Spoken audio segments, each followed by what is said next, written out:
It's a great pleasure to introduce to you now Gerard Boss. Yes, great. So Gerard has been working as director of the Global Business and Biodiversity Program at IUCN since nearly 10 years. And I think he's responsible also for the business-nature relationships, and he has a background in business where we have met in the building sector as well. And I think he's really passionate for driving transformational change through multi-sector and multi-stakeholder collaborative platforms. As you were saying, Nicole, this is really critical. So Gerard, we look forward to hearing from you how then the standard that you have developed at IUCN can also help.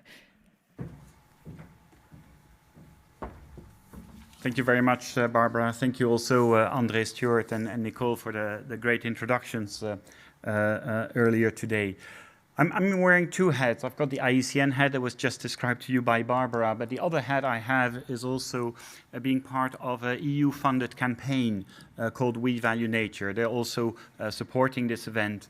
And what this campaign has been doing for the last 3 years is how do we make valuing nature the new normal and the new normal in business. So really looking at what André was mentioning is that we really need to convince, at all levels within the companies that nature has a strategic role to play and is actually an ally to a lot of great developments. So over the years, we developed a lot of training material to raise awareness.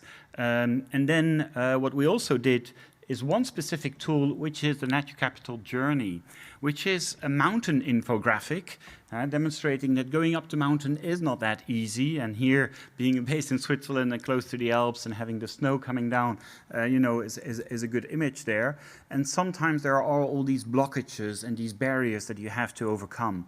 And what we realized is that very often the initial first step is the most difficult one. So we actually adapted this mountain infographic based on the maturity level that you have within the company as well. So making sure that through the huge maze and jungle of tools, guidelines, and standards out there, and even case studies, is how do I actually find out the right methodology, the right tool, the right guideline that will actually help me overcome the current step that I'm facing, which is just making the case for biodiversity within my business, for example. And so if you go into the website of this tool, you first tell where you are on the journey and how mature you feel in understanding the actual topic, and then it will give you some indications on where to go. So what is interesting is that there are many tools out there, many methodologies, but the problem is that it's a bit of a cacophony out there because there are so many of them that it's difficult to find out which one is the most relevant to you. This is actually a slide that we did produce also out of our We Value Nature project, and that's bringing actually the two topics that André touched upon on how does natural capital and natural capital approaches relate back to nature-based solutions. And so some companies have decided to tackle this topic from the top line, the more theory, conceptual elements of understanding the stocks, understanding the flows, so what are your impacts and dependencies on nature, and then see on how you value that within your company and integrate that into your strategy. Now, what we are interested in and what we are going to tackle here together is starting from the bottom, from a solution space. It's actually saying there are societal challenges out there. I'm a company, I'm providing goods and services to society, and I want to be able to continue to that in a sustainable and resilient manner. And I know my value chains are potentially at risk, my access to raw materials are at risk, or now, from a financial standpoint, I'm going to be challenged on my impact on nature. And so there, the needs and the challenges faced by society are the ones that you as a corporate entity are used to tackle, and you now want to use nature to be your engine to solve them. And that's how we've linked now back nature-based solutions and the definition that Stuart highlighted a little bit earlier to the natural capital approaches. And the great thing is now these two are coming together. So I'm not going to repeat the definition here, but what I'm going to focus on is some of the tools that we've put in place and really highlighting that what we're trying to do with the nature-based solutions standard and the nature-based solutions concept is that the starting point are the societal challenges.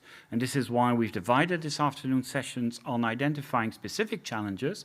Are they infrastructure linked? Are they water related? Are they forest related? Or are they more finance related? And that being the starting point. And what I really like to see is one of the societal challenges that you've got in there is economic and social development. And that's where this is at the heart of many businesses, of course. And that can really be the starting point of a discussion on how do I make nature my ally in addressing economic and social development, for example. So for that, a global standard was launched back in July 2020. It was a bit of a challenge because it was the middle of the summer. It was, a COVID period, and it was a challenge because we didn't know what the uptake was going to be, and it was actually tremendous. We had so many people that reacted to it, and suddenly we realized that there was a crave and there was really a need for a standard that would really clarify what are really the well-functioning nature-based solutions out there and the ones that are really scalable, implementable, and will be resilient over time versus other solutions that are out there that are more communications gimmicks and perhaps a bit closer to greenwashing. So that's really what I will be looking at all day today, is I will look at all your pitches and the solutions that you are proposing, and then also looking at the collaborations that will come and out of these to actually look at how do they match according to this standard. How can we make sure that the intervention and the proposal that is being made is actually according to the 8 criteria that we've developed and are really based on 20 or more years of experience in doing these kinds of solutions where nature is really your ally and your engine for development and for addressing the societal challenges and making sure that these are resilient then over time. So the 8 criteria that we'll have are highlighted here. First, that they address the societal challenges. That's the heart of the NBS standard.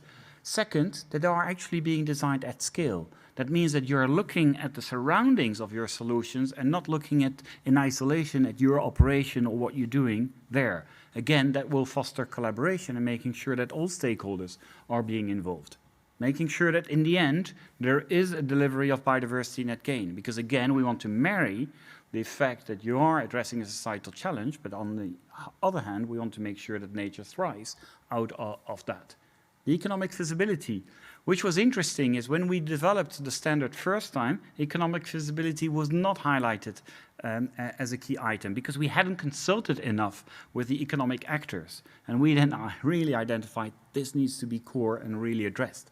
Of course, it will need to be traded off with some of the other benefits that we're trying to develop. And when we're talking about regenerative agriculture, yes, there might be a little bit of a slowdown in production yield the very first months or years, but very quickly you actually see that by less chemical inputs, less inputs of fertilizers and pesticides, and actually have a more holistic agricultural system out there, you actually are going back to very high production yields that might at a short-term level be detrimental, but afterwards you catch up very quickly.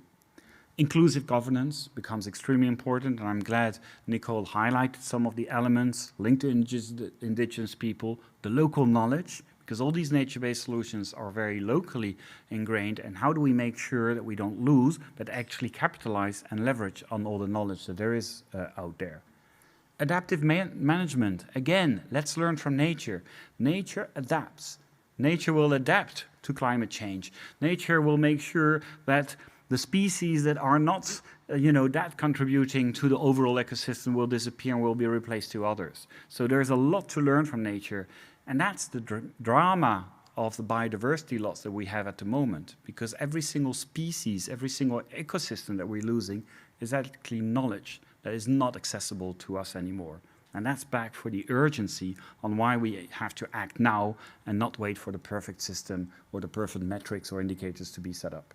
And then mainstream for sustainability. In the end, we believe that once you've actually implemented your nature-based solutions that fits for you and your neighbors and in your context, hopefully this is a solution that can be replicated. So this is what we hope that this event that we are conducting over one day here in Lausanne and online with people is to also see on how are we going to replicate this? How do we make sure that there's a myriad of collaboration platforms or a marketplace like this one that we can actually continue? So that's where I'm looking at the co-organizers to see on how do we then are more and more efficient and actually can replace these experiences. Because the standard is out there. There is an international board that has been now elected also and was announced at Glasgow at the climate COP. But what's really important is the national and regional hubs. And perhaps here in Switzerland we are creating now this national hub and hopefully can feed into some other regional hubs, more focused probably in emerging and developing economies, to make sure that we really ground this back in the local context and make sure it's not Swiss guys giving advice to people down in remote areas where there is not necessarily good understanding of the local context. And what's extremely important is the user group.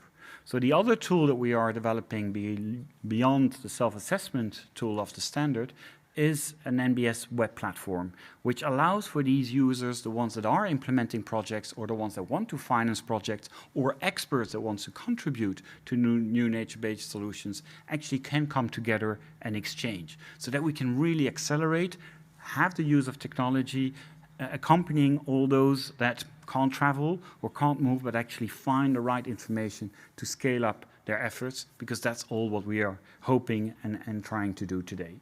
So that's it from my side. Really excited that by whispering to André at Innovate for Water event in June, we got now in December with an Innovate for Nature event, and I'm really looking forward to get all your input today and enthusiasm to hopefully replicate this in many other places and really create this marketplace of nature-based solutions in the future. Thank you very much for your attention.